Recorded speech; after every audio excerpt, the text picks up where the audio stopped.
ఉన్నటువంటి మీరు ఎన్టీఆర్ గారి చివరిలో జరిగిన అన్యాయాల మీద కూడా ఒక్కసారి ఆ పుస్తకాన్ని మీరు బయటికి తీసుకురండి అయ్యా, బాగుంటుంది.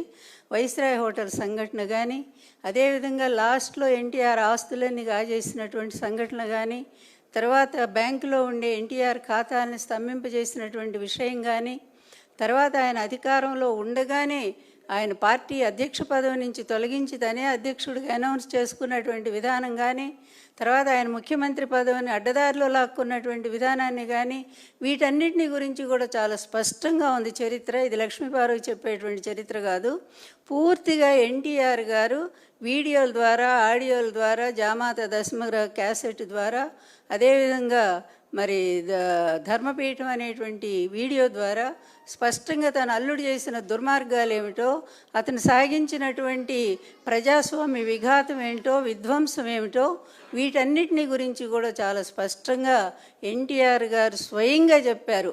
మీరందరూ ఎన్టీఆర్ వీర భక్తులని చెప్పుకుంటున్నారు కదా, చివరికి సిగ్గుమాలి ఈ చంద్రబాబు నాయుడు కూడా తాను ఎన్టీఆర్ అభిమానని, ఎన్టీఆర్ గారి యొక్క ప్రజాస్వామ్య విధానాల్ని తాను పరిరక్షిస్తున్నానని, ఆయన ఆశయాలను కొనసాగిస్తున్నానని, ఆయన మహాపురుషుడని, యుగ పురుషుడని ఈ విధంగా అతను కీర్తించడం చూస్తుంటే నిజంగా చాలా సిగ్గనిపిస్తోంది. వినేవాళ్ళకే సిగ్గనిపిస్తోంది. అతనికి ఎట్లాగూ సిగ్గు లేదు.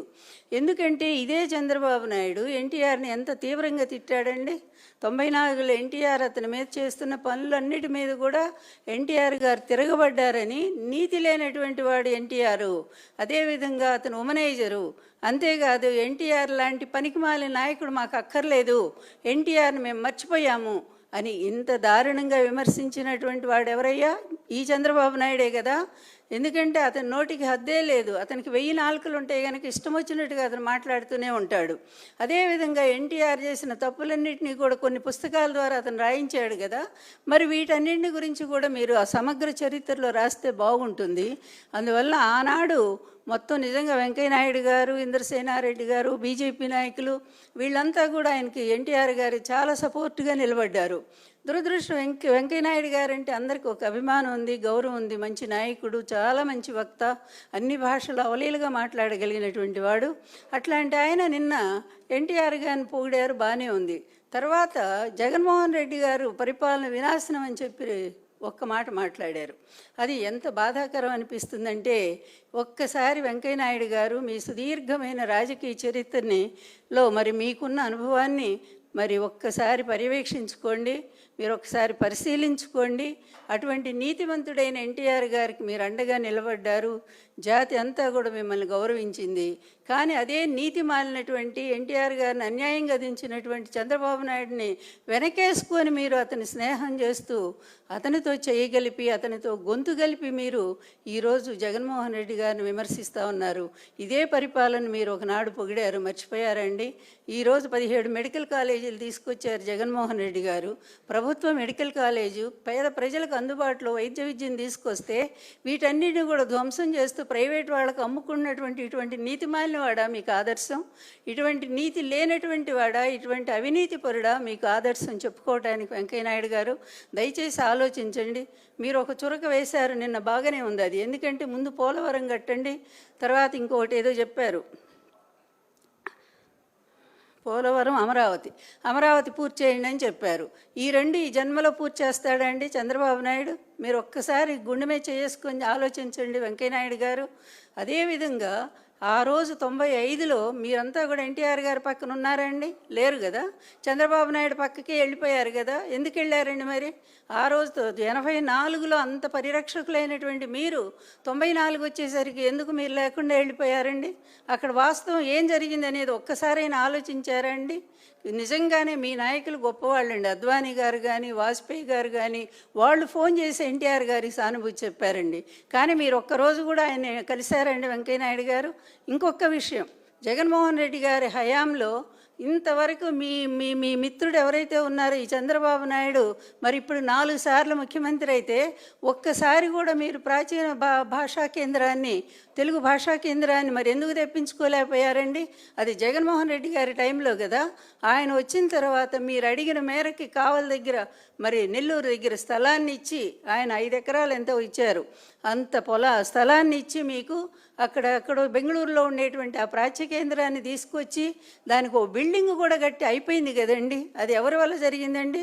వినాశనకారి విధ్వంసకారి జగన్మోహన్ రెడ్డి అయితే తెలుగు భాషకు అంత పట్టం కట్టేవారండి? మీరు కోరుకున్న ఆశయాన్ని జగన్మోహన్ రెడ్డి గారు కదా నెరవేర్చారు. అంతేకాదండి, నాడు నేడు క్రింద ఎన్నో విద్యాకళ స్కూల్స్ని ఎంత బాగు చేశారండి. మీరంతా ఆ రోజు మెచ్చుకున్న వాళ్లే కదండి. ఒకవైపు పరిపాలన, ఒకవైపు సంక్షేమం, మరొక వైపు అభివృద్ధి. కొన్ని వేల కోట్లు లక్షల కోట్ల పెట్టుబడులు సాధించింది ఎవరండి? జగన్మోహన్ రెడ్డి గారే కదా. అదేవిధంగా ప్రాజెక్టులు ఎవరండి తీసుకొచ్చింది? జగన్మోహన్ రెడ్డి గారే కదా. మరి ఇన్ని రకంగా ఇటు ప్రజల్ని చూసుకుంటూ మరొకవైపు రాష్ట్రాన్ని ముందుకు నడిపిస్తూ వేగంగా తీసుకుపోతుంటే ఈరోజు ఎంత దౌర్భాగ్య పరిపాలన ఉందండి. ఈరోజు ప్రతి వర్గం కూడా తిరగబడేటువంటి స్థాయి. రైతుల పరిస్థితి ఒక్కసారి చూడండి, కన్నీళ్లు పెట్టుకొని ఏడుస్తూ ఉన్నారు. మీ ప్రాంతంలోనే కదా ఉల్లి రైతులేంటి, టమాటో రైతులేంటి, అదేవిధంగా మొన్నటిదాకా మిర్చి రైతులేంటి, అలాగే ఇన్ని రకాలుగా ప్రతి రైతు కూడా రోడ్డు మీదకి వచ్చి ఏడుస్తూ ఉన్నారే. ఇటు రైతు భరోసా కేంద్రాలన్నింటినీ కూడా మూతేసేసి వాటన్నిటికి కూడా దళారు చేతుల్లో పెట్టినటువంటి చంద్రబాబు నాయుడు మీకు ఆదర్శ నాయకుడు ఎలా అయ్యాడో చెప్పండి వెంకయ్యనాయుడు గారు. ఎందుకంటే మీరు ఆలోచిస్తారు కనుకనే మిమ్మల్ని అడుగుతున్నాం ఈ ప్రశ్నలన్నీ కూడా.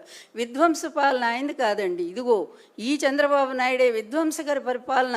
మామను వెన్నుపోటు పొడిచి ఆయన పదవిలోంచి దించేసి చివరికి ఆయన ప్రాణాలు కూడా తీసినటువంటి వ్యక్తి. ఆ రోజు నుంచి ఈ రోజు వరకు రైతులు ఉసురు పోసుకుంటూ బతుకుతున్నాడండి. అవినీతిలో 6 లక్షల కోట్లకు ఎగబాకిన వాడు ఇతను ఆదర్శ పరిపాలకుడు ఎలా అవుతాడండి? అందుకనే వాస్తవ చరిత్ర జనార్దన్ గారు మీరు నిజమైనటువంటి అభిమానే మాకు తెలుసు. అందువల్ల ఎన్టీఆర్ గారు నిజమైన అభిమానిగా మీరు దయచేసి వాస్తవ చరిత్ర అంతా ఎన్టీఆర్ గారు లాస్ట్లో ఏం మాట్లాడారో ఆ విధంగా ఆయన వీడియోల్లో ఆడియోల్లో చెప్పిందంతా కూడా మీరు మరో పుస్తకం రాయించి రిలీజ్ చేయించండి. నన్ను కూడా పిలవండి, చక్కగా ఓపెనింగ్ నేను కూడా వస్తాను. అంతే తప్ప ఇలాగ అబద్ధాలను మోసుకుంటూ ఇటువంటి మరి ఒక వెన్నుపోటుదారిని మీరు భుజాన మోసేటువంటి పరిస్థితి తీసుకురాకండి. ప్రజల్ని మళ్ళా ఇంకొకసారి తప్పుదారి పట్టించకండి. వాస్తవ చరిత్ర అనేది ఎప్పుడు కూడా చరిత్ర, అది కళ్ళ ముందు నిలబడుతూనే ఉంటుంది, మరింత బలంగా నిలబడుతూ ఉంటుంది. నేను కాకపోతే నా తర్వాత కూడా ఇంకా కొంతమంది ఈ చరిత్ర నిలబెట్టడానికి ప్రయత్నం చేస్తూనే ఉంటారు. కానీ ఇతను చేసిన చరిత్రకు చేసిన ద్రోహం, ఎన్టీఆర్కి చేసిన ద్రోహం మరొకటి మీరంతా అడుగుతున్నారు, ఎట్లయినా భారతరత్న సాధిస్తాం. ఆ మాట అనేముందో సిగ్గుపడండి, ఒక్కసారి సిగ్గుపడండి. భారతరత్న ఎట్లయినా సాధించి పక్కన ఎవరిని పెట్టుకోనండి, ఆ వెన్నుపోటుదారిని పక్కన పెట్టుకొని మీరు భారతరత్న సాధిస్తూ ఉంటారా? భారతరత్న వాజ్పేయి గారు ఇస్తానన్నప్పుడు వెంకయ్యనాయుడు గారికి కూడా తెలుసు.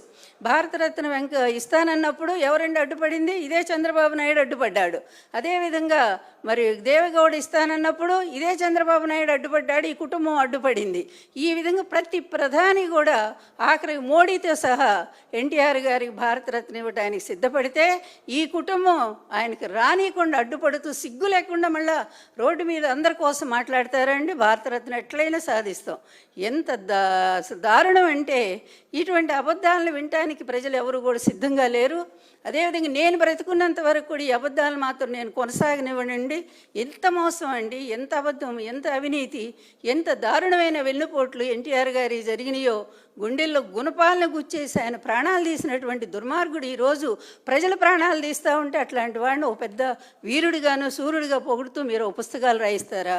ఇట్లాంటి పుస్తకాలు ప్రజలు చదువుతారని అనుకుంటున్నారా? నిజమైన చరిత్ర రాయాలనుకుంటే రాయండి. వాస్తవంగా ఏం జరిగిందో ఎన్టీఆర్ చివరి జీవితం రాయండి. అప్పుడు నిజంగా మిమ్మల్ని హర్షిస్తారు. గ్రంథ రచయితకు కూడా నేను చెప్తా ఉన్నాను, చివరి చరిత్ర 84 ప్రజాస్వామ్య పరిరక్షణ కాదు, 94 ప్రజాస్వామ్య పరిరక్షణ పుస్తకాన్ని మీరు రాస్తే చాలా సంతోషంగా ఫీల్ అవుతాం.